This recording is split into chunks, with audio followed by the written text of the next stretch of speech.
Welcome back, legends. I hope you're all amazing. This is a brand new PRS SE Mark Holcomb 7-string guitar. This is the version with what I like to call the coffee top finish, but I believe it's a piece of beveled walnut on there. We've got a mahogany back, a maple neck, a lovely dark piece of ebony with 24 frets and a 20-inch radius. You have the PRS non-locking tuners on here. You have a hardtail bridge where the strings go through the body, volume control, tone control with a push-pull to activate the coil tap on these pickups, and a 3-way blade switch. Other than that, it's kind of what you see is what you get. Last year, I actually bought my first 7-string guitar, a Music Man JP7, and that was like the most normcore looking 7-string that I could find, because I'm kind of normcore when it comes to these things. I love extended range guitars and extended range guitar tones and a lot of the bands that use those, but you know, I normally play a 6-string core PRS and drop C for ragdoll gigs, so I was just kind of looking for something that didn't look like it had come out of the 22nd century. No diss to any of the manufacturers that are producing guitars that look like they come out of the 22nd century, but this is pretty close to what I would want in a 7-string guitar if I was going to design it myself. So let's hear it in a drop G version of the ragdoll song Rust really quickly. I don't get to play in drop G very often, so I thought that might be a fun way to start. And I do have to say, this guitar is on loan to me from the good people at Electric Factory here in Australia. I'm not getting paid to do this particular demo video, but you should all know by now that I am a massive PRS fanboy. So this video is definitely biased. It's not sponsored, but you should probably treat it like it is. Let's go.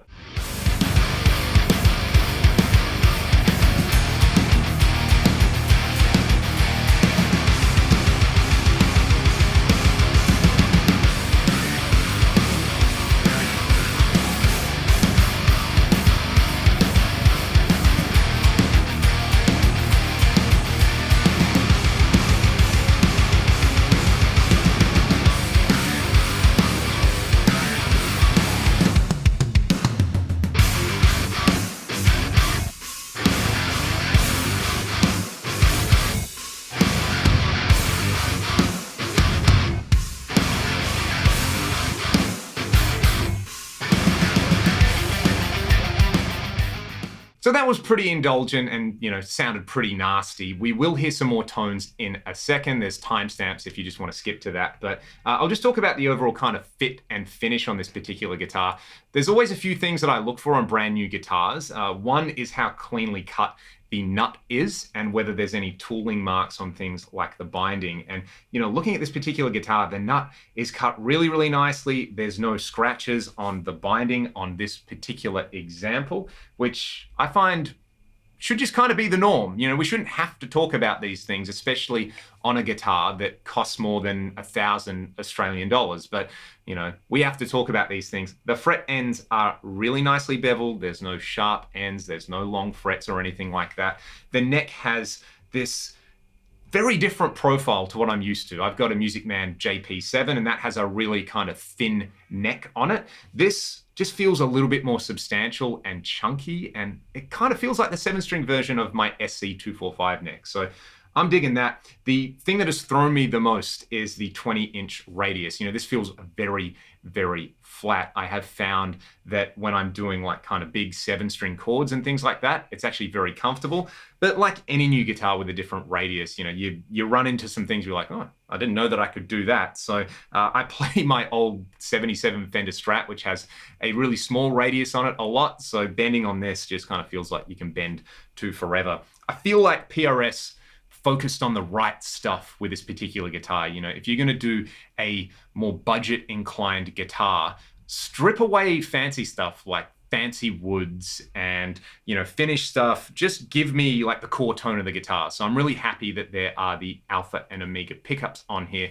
you know, for the style of music that Mark and Periphery play. You know, getting the pickups right and then running it through a bunch of processing is probably the way you're gonna go. The little control plate on the back is not recessed. That's one little detail that I noticed from my core PRS guitars. And you know, this does have a matte finish, which all my PRS guitars have super glossy, really pretty looking finishes. I don't dislike the matte finish. In fact, it is quite comfortable to play, but you can see where that's another thing that they have probably stripped back on the guitar. So rather than strip away stuff like the pickups and the overall quality of the machining and the fretwork, they've kept those things and they've just taken everything else away, which I'm definitely a fan of. There's obviously no locking tuners on here. If I was going to buy one of these, which I'm seriously tempted to do right now, I would put locking machine heads on it. So yeah, that's my kind of quick little blast about the fit and finish and, you know, overall guitar make on here. You definitely feel like you get what you pay for with this particular guitar. In fact, I would say maybe you get a little bit more out of it when it comes to stuff like the pickups. But let's hear this thing now. Let's roll through some basic tones on this guitar. I mostly just want to play around with the different pickup combinations as well as the push-pull coil split. Before we actually hear it plugged in, the first thing that I noticed, and I do this with any new guitar I get, is I pull it out of the case, I tune it, and I play an open G chord. This is quite loud acoustically and quite bright as well. So it's got this really nice lively zing about it. I don't know if that lively zing is going to translate over my vocal mic, but you know, I'll do it anyway and I'll kind of talk over it, but that's what you get. So let's hear the neck pickup split. Then I'll go to middle, which is both pickups on, and the bridge. We get this.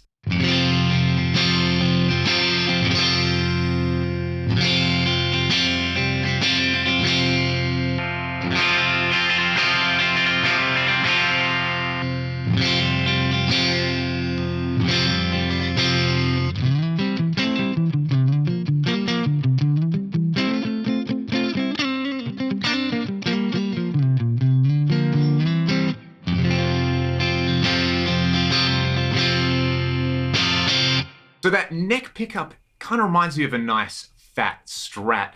I like the middle pickup combo if I'm going to use this low string. I'm currently in drop G at the moment. So it is very, very low, and I find having that combo of the neck and bridge pickup kind of balances out quite nicely.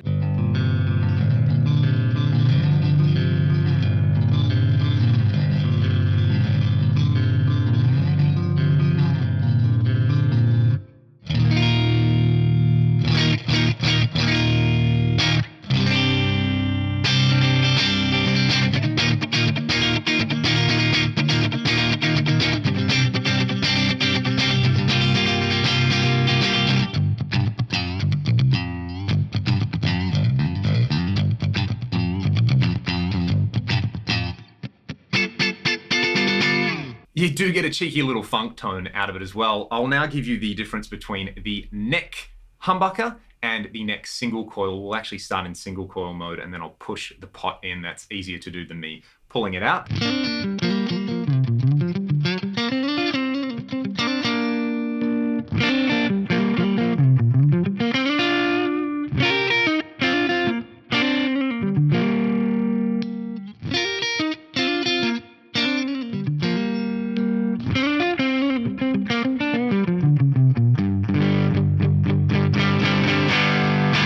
You can hear the humbuckers start to push that band commander model that I'm using in the Axe FX3. Let's go over to a crunchy amp in the Axe and the bridge pickup. This is the Atomica High.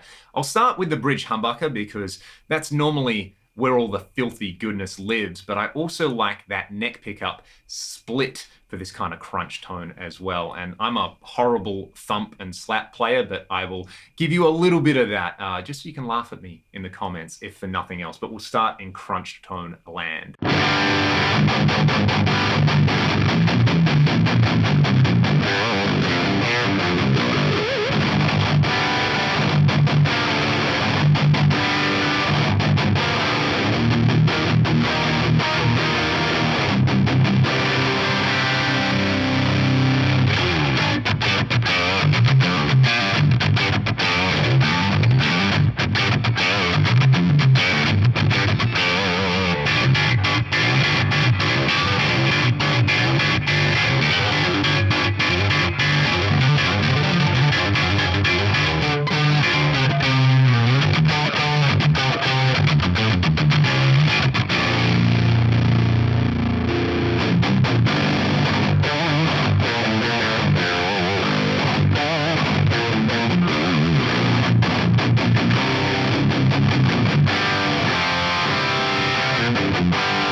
One of my pet peeves with 7-string and extended range guitars is that a lot of the time what you get in extended range performance, especially out of the pickups, you kind of sacrifice in those classic, warm, kind of vintagey voice guitar tones, which I don't think this compromises. Those actually just kind of sound like, you know, like a hot-rodded late 70s, early 80s humbucker kind of thing, which is pretty interesting. Let's go super filthy now. This is my favorite amp in the axe, the USA Lead mid-gain, and I'll give you some lead tones with this as well.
Honestly, it actually sounds like a slightly more focused and articulate version of my core SC245. I think the SC245, I use it in drop C, and it's kind of a little beefier in the low mids, but obviously this is a 7-string. I've got in drop G at the moment, and you probably want that clarity in the low mids there. I love that neck pickup. This is one of my favorite just kind of neck pickups ever. I should probably check out a 6-string set of the Alpha Omegas because that's doing it for me. I'll also give you a clean sound. Let's go middle position pulled with a big reverb on here just for some kind of chimey stuff like this.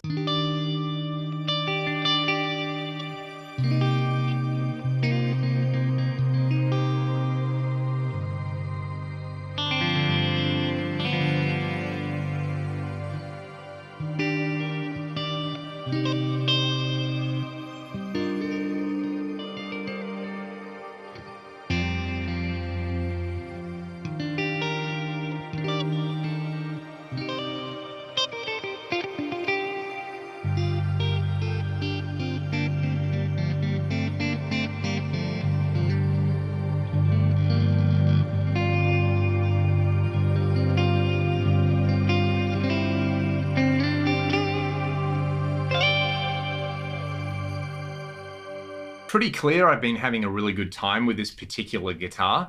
You know, SE or not, this just feels like a really nice addition to the PRS line.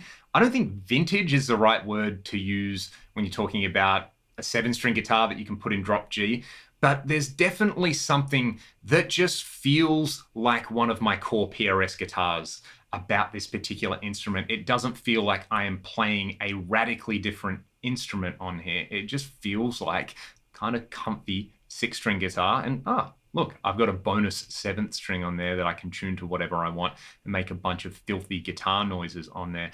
I like that, you know, PRS have found a way to spec a guitar where they've stripped out all the elements that make a core PRS an expensive core PRS. And let's face it, PRS guitars are premium instruments. They are expensive no matter where you're coming from as a musician. Even the SE line, you can't call them a cheap line. It's more like a premium economy type of guitar, but you get what you pay for and more with this particular guitar. It's just a solid instrument. And, you know, if this kind of sets the standard for this particular price point, and if we see more artist models like this, which just kind of focus on the core elements people want, like give me good pickups, give me a good setup, give me good fretwork, and give me a comfortable instrument to play, then I think we're living in the best of all possible timelines with guitars. Again, thank you to Matt and the team at Electric Factory for letting me borrow this particular guitar. I'm going to be spending a little bit more time with it, luckily, and I will do a follow-up. So